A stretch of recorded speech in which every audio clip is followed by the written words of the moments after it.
On va commencer un exercice de crise que nous avons créé avec l'entreprise Crisotech. L'idée, c'est de faire travailler le comité directeur de l'entreprise Vivo Énergie Mauritius. On transporte tout le monde dans le futur, à peu près 18 mois dans le futur. Un cyclone majeur vient de traverser l'île et ce qu'on leur demande, c'est de faire un premier point de situation de qu'est-ce qui nous reste, quelles sont nos priorités, qu'est-ce qui est le plus urgent et qu'est-ce qu'il faut faire. Nous sommes maintenant le 15 décembre, les marchés financiers se sont affolés, le prix du Brent a augmenté fortement et il se passe à Maurice ceci. Cyclone Charlie devastated Mauritius yesterday. On a prévu de faire un exercice de crise qui va à la fois mélanger un cyclone avec un impact majeur et une cyberattaque. Hello, we are the Anonymous. We have taken control of your entire information system. Nous, ce qu'on aimerait savoir, c'est quelle est leur capacité de comprendre déjà la crise. Quel type de crise ils vivent, qu'est-ce que c'est, comment je la ressens, quel est le recul que je dois prendre pour bien la comprendre, pour bien échanger les informations. Quelques petites informations qui vont vous permettre de travailler ensemble.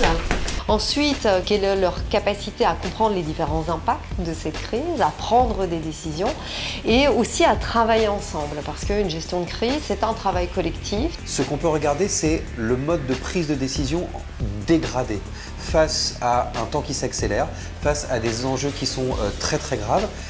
Quelles sont nos priorités et surtout, qu'est-ce qui peut se passer d'autre, qu'est-ce qui peut se passer de pire. On va regarder leur possibilité à se projeter, à anticiper les scénarios de cette crise et les façons d'y répondre. C'est vraiment une mise en situation réelle et ça nous permet vraiment de nous projeter dans la crise. On a placé cette équipe face à une situation extrêmement grave.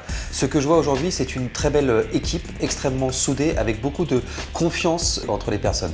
Et ça, c'est la première clé de toute gestion de crise. Une grosse compréhension de quels sont les enjeux et une grosse compréhension aussi de quelles sont les priorités. J'ajouterai une chose, c'est très bien de savoir répondre à ce qui est en face de nous, à ce qui est. Ce qu'on demande aux entreprises aujourd'hui, c'est de savoir répondre à ce qui sera peut-être, c'est-à-dire imaginer le pire, anticiper des évolutions du scénario. Et on en voit beaucoup ce matin. Il y a de l'écoute, il y a du contradictoire, il y a de la priorisation, de la décision, il y a un vrai leadership aussi qu'on perçoit. Cette équipe de crise, elle est vraiment en capacité de travailler et de prendre en main la situation. Ça fait 3 heures que vous êtes dans cette pièce et ça a quand même beaucoup phosphorer. Vous pouvez tous vous applaudir, merci à vous.